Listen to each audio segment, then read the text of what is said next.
সকাল জানিয়ে আজকের ব্লগটা আমি শুরু করছি। সবাইকে শুভ সকাল। সবাই কেমন আছো? আশা করছি ভালো আছো, আমিও ভালো আছি। তো আজকের ব্লগটা আমি শুরু করছি। কালকে আমি ব্লগ দিতে পারিনি। সকালবেলা এই তো দেখো উঠে মোটামুটি 9টা বাজে। এখন রাতের বেলা ঘুম হয়নি, কারণ কাল রাতে নদীতে আবার জল বেড়েছিল আর বন্যা হয়ে যাওয়ার আজকে 5 দিন।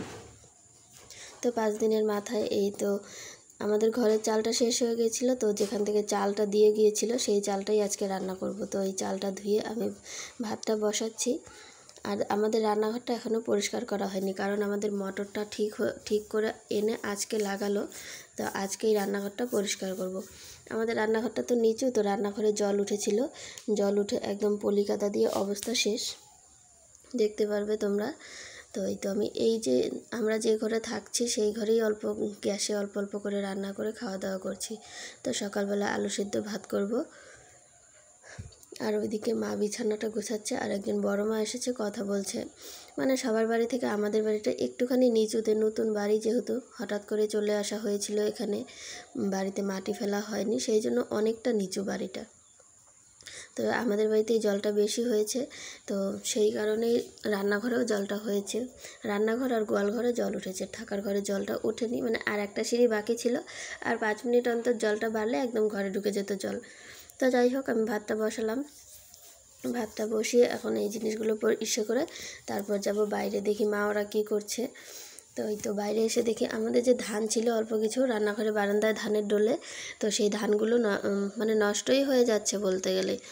কাদা মাটি দিয়ে একদম, রান্নাঘরে যেহেতু জল ঢুকেছে তো ধানগুলোও কাদা মাটি দিয়ে অবস্থা শেষ। মানে ধানের ডোলের নিচটা পচে গেছে, তো কিছু ধান নষ্টও হয়েছে, গন্ধ গন্ধ বেরোবে না, বের হচ্ছে গন্ধ গন্ধ। তো মা আর বাবা মিলে ধানগুলো ধুয়ে পরিষ্কার করছে, আর আমি এদিকে ভাতটা বসিয়ে দিলাম।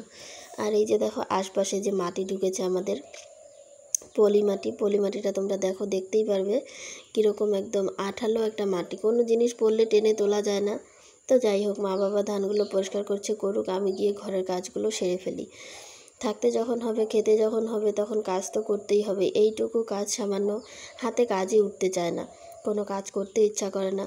এত টেনশন কোথা থেকে যে আসছে সেটাই আমি বুঝতে পারছি না।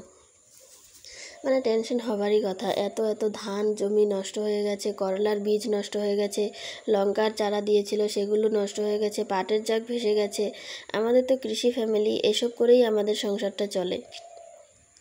তো এই জিনিসগুলোর জন্যই মানে সবারই টেনশন, মাথা কাজ করে না কিভাবে কি হবে, কি চলবে। আর এইদিকে দেখো এই যে আমাদের রান্নাঘরের অবস্থা, ভাগ্যিস রান্নাঘরে যে কটা জিনিস ছিল সেগুলো তুলে নিয়ে ওই ঘরে রেখেছিলাম, যে খাবার জিনিস, এই যে গ্যাস ফ্যাস বা বাসনপত্র, হাঁড়ি করা যা ছিল সব কিছু ওই ঘরে নিয়েছি। আর এখানে যেগুলো ভারী জিনিস ছিল সেগুলো রয়ে গেছে। এই হাঁড়িটা ছিল নিচেই। আর দেখো এইদিকে সেলফের নিচটার কি অবস্থা, ও পাশটা। আর এই যে বারান্দা, এই জায়গাটায় ছিল আমাদের ধানের ডোলটা, এই যে এই জায়গায় দেখো ছাপটা এখনও আছে, এখানে চারপাশে কত কাদা পড়েছে। আর ওইদিকে তো আছেই, এই চুলাটায় আমরা বন্যার পরের দিন অল্প একটু ভাত রান্না করে খেয়েছিলাম। আর এই যে দেখো এখন আমি পরিষ্কার করব। উপর থেকে জল দিলে পরে নিচ থেকে জলটা ঢুকে যায় আর পলিটা ফুলে উপরে ওঠে, কীরকম যে একটা পলি সেটাই বুঝতে পারছি না।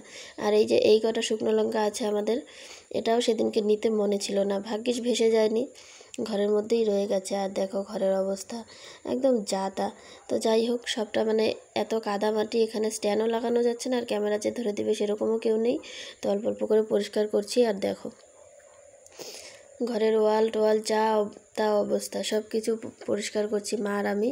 তো এই যে দেখো ওয়ালে যতটুকু পর্যন্ত মানে জল উঠেছিল ততটুকু পর্যন্ত কাদামাটি লেগে আছে, ওগুলো পরিষ্কার করছি আস্তে আস্তে। মানে কোন দিক থেকে কোনটা করব বুঝতেই পারছি না। তো যাই হোক, মা ওয়ালে জল দিচ্ছে, আমি বলছি আমি কাদামাটিটা সরিয়ে দিই। এখানে আমাদের পাইপটা ছোট্ট, তো বেশি বড় নয়, তো জলটা যেতে সময় লাগে। আর কাদামাটি যেতে তো সময় লাগবে। তো আস্তে আস্তে পরিষ্কার করছি এই জিনিসগুলো। আর ওই দেখো ওই যে পলিমাটি, গামলায় যে পলিমাটিটা আছে ওটা হচ্ছে মা তুলে রেখেছে চুলা লেপার জন্য। তো যাই হোক, আমাদের উনুন বলা হয় না, চুলা বলা হয়, তোমরা যে যা পারো বুঝে নিও। আর এই যে এগুলো হচ্ছে মানে আজকে ডিএটিএম থেকে দিয়ে গেছে, 5 দিনের মাথায় ডিএটিএম কলেজ না কি আছে ওখান থেকে দিয়ে গেছে। তো যাই হোক ডাকা হচ্ছিল, সবাই আনছে, আমরাও নিয়ে আসি কীরকম কী জিনিস। এই যে একটা করে বিস্কিটের প্যাকেট, যাই হোক যেমনই হোক দিয়েছে। বিস্কিটটা ড্যাম হয়ে গেছে, খাওয়া যায় না, ভালো লাগে না। এই যে ছাতুটা আছে, গুড় আছে, চিড়া আছে, আর 2 বোতল জল দিয়ে গেছে, এগুলো দিয়ে গেছে। যাই হোক মানবিকতা, বন্যা দুর্গত এলাকা, সত্যি সত্যি মানে বলতে গেলে এখন ত্রাণ আনার মতোই অবস্থা হয়েছে আমাদেরও। কেউ বিশ্বাস করবে না হয়তো, সেরকমই অনেকেই বলছে আমাদের কোনো ক্ষতি হয়নি। তো যাই হোক, যারা বলছো আমাদের ক্ষতি হয়নি, তো তোমাদের কথাটাই ঠিক, আমাদের ক্ষতি হয়নি। আমাদের যে কী ক্ষতি হয়েছে আর কি হয়নি সেটা একমাত্র আমরাই জানি। আর এই যে এখানে দেখো রান্না করা হয়েছিল, সারাদিন পর ভাত খাচ্ছি এখন। সকালবেলা খেয়েছিলাম অল্প একটুখানি ভাত, খাবারও ইচ্ছে করে না। তারপর এই যে খাওয়া দাওয়া করে বসেছি। এগুলো হচ্ছে দিয়ে গেছে কিসের থেকে যেন, ওই যে মনোরঞ্জন দে দাদা, আমাদের আলিপুরদুয়ারের যে ব্লক সভাপতি নাকি আছে, আলিপুরদুয়ার সভাপতি নাকি, আমি এতটা ঠিকঠাক জানি না এসব রাজনীতির বিষয়।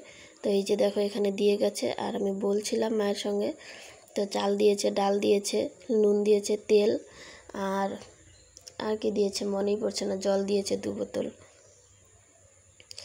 তো এতটুকুই আমরা চেয়েছিলাম যে কেউ এসে মানে জিনিসও চাইনি, কেউ এসে পাশে দাঁড়াক। আমরা মানে আমাদের এলাকার আমাদের এইটুকু জায়গাতে কোনো লোক আসেনি, পাশে দাঁড়ায়নি। তো এরাই প্রথম এসেছে, এসে একদম এইগুলো জিনিসপত্র দিয়ে গেছে। 5 কেজি চাল দিয়েছে, 2 লিটার জল দিয়েছে, আর 250 ডাল দিয়েছে, 200 ml তেল দিয়েছে। যাই হোক যতটুকুই দিয়েছে, যার যতটা সামর্থ্য। মানে একবারে তো আর এক জায়গায় এত জিনিস দেওয়া সম্ভব না, এত লোক, 1জন 2জন পরিবার, 1টা 2টো পরিবার তো আর না, অনেক অনেক পরিবার।